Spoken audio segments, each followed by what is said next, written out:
महाराष्ट्र राज्य संगणक परिचालक जे आहेत त्यांचं गेल्या 3 दिवसापासून नागपूरच्या या टेकडी रोड या परिसरामध्ये आंदोलन सुरू आहे। त्यांच्या अशा मागण्या की आम्हाला कर्मचारी जे आहे ते दर्जा देण्यात यावा आणि 20,000 रुपयाचं वेतन हे लागू करण्यात यावं, या मागणीसाठी याच ठिकाणी आंदोलन सुरू आहे। आपल्या सोबत काही आंदोलक आहे, या आंदोलनामध्ये लहान मुलांसोबत काही त्यांच्या माता देखील या ठिकाणी आंदोलनात सहभागी आहे। तर दुसरीकडे जर बघितलं तर दिव्यांग बांधव देखील या आंदोलनामध्ये गेल्या 3 दिवसापासून सहभागी आहे। आपण दिव्यांग बांधवासोबत बोलण्याचा प्रयत्न करू। काय नेमकी मागणी आहे? आमची मागणी आहे का मग यावलकर समितीच्या शिफारशीनुसार कायम करण्यात यावे आणि वेळ लागत असेल तर किमान 20,000 रुपये मानधन द्यावे। आमची जास्त मागणी नाही, परंतु 3 दिवस आम्ही इथे राहत असूनही कुठल्याही शासनाचं प्रतिनिधी या ठिकाणी आलेलं नाही। आमच्या प्रतिनिधींना बोलवतात आतमध्ये आणि परत पाठवतात, म्हणजे निर्लज्ज सरकार आहे असं मला म्हणायला हरकत नाही। त्यामुळे 50 खोके एकदम ओके असं हे सरकार आहे। या निर्लज्ज सरकारपासून आम्हाला खूप अपेक्षा होती, पण अजून अपेक्षा भंग होत आहेत आमच्या। नक्कीच आपल्यासोबत आणखी आहे। तुम्ही काय सांगाल ताई, या ठिकाणी तुम्ही आलात 3 दिवसापासून याच ठिकाणी लहान मुलांसोबत तुम्ही इथं आलात? आम्ही लहान मुलांसोबत इथे आल्यावर सरकारला लाज वाटायला पाहिजे की आम्ही इथं रोडवर झोपलो, लहान मुलांना घेऊन झोपलेलं, तब्येत बरी गेली तर सरकार जबाबदार राहील का सरकार जबाबदार?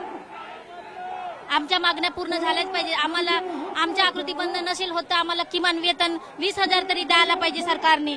आमच्या मागण्या पूर्ण करा। 3 दिवसापासून इथे जेवणाची व्यवस्था केली, काय सांगाल?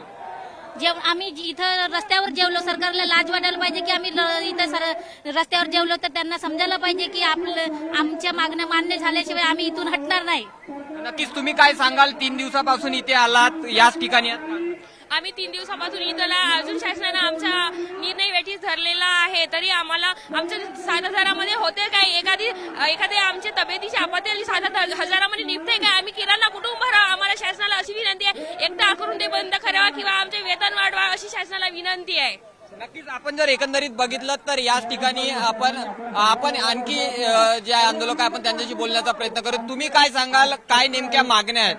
सर, मागील 12 वर्षापासून आम्ही कामं करतो या ठिकाणी सतत प्रामाणिकपणे।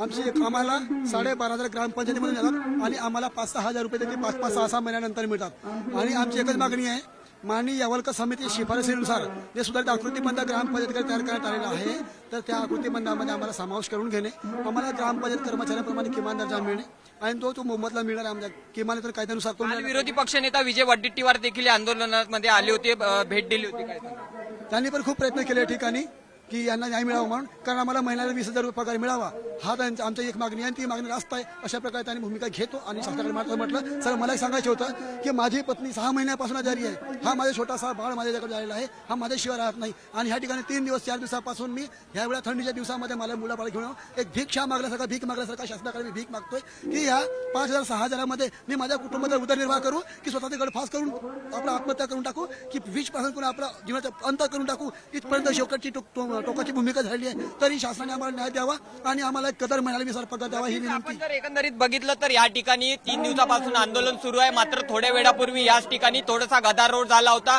या ठिकाणी बॅरिकेड तोडण्यात आलं होतं, मात्र यांच्या या मागणीसाठी काल राज्याचे जे विरोधी पक्षनेता विजय वडेट्टीवार यांनी भेट दिली आणि यांचा मुद्दा विधानसभेमध्ये उचलून धरू असं आश्वासन त्यांनी दिलं होतं। मात्र सरकारचा कोणताही व्यक्ती यांना भेटायला आला नाही आणि त्यामुळे हे आंदोलन चिघळण्याच्या मार्गावर आहे। ते नेमकं काय होते हे पाहणं तेवढंच महत्वाचं आहे। व्हिडिओ जर्नलिस्ट रत्नशील सातपुतेसह मी मिलिंद दांडे, G24 तास, नागपूर। विकासाचा ध्यास म्हणजे